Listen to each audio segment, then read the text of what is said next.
A few days later, when Jesus again entered Capernaum, the people heard that he had come home.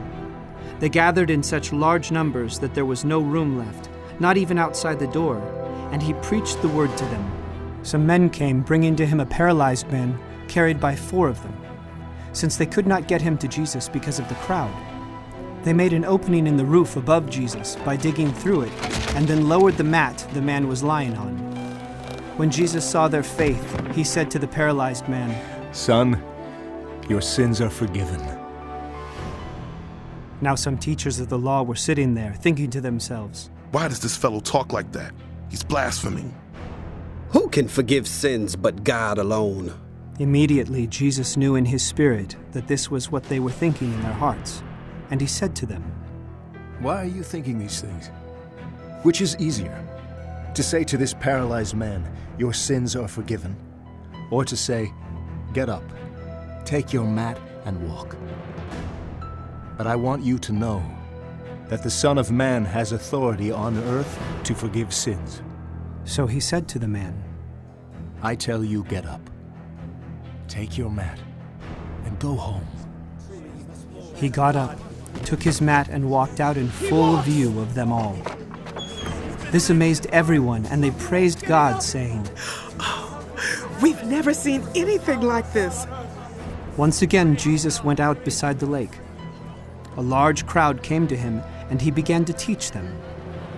As he walked along, he saw Levi, son of Alphaeus, sitting at the tax collector's booth. Follow me, Jesus told him. And Levi got up and followed him. While Jesus was having dinner at Levi's house, many tax collectors and sinners were eating with him and his disciples, for there were many who followed him. When the teachers of the law, who were Pharisees, saw him eating with the sinners and tax collectors, they asked his disciples, "Why does he eat with tax collectors and sinners?" On hearing this, Jesus said to them, it is not the healthy who need a doctor, but the sick.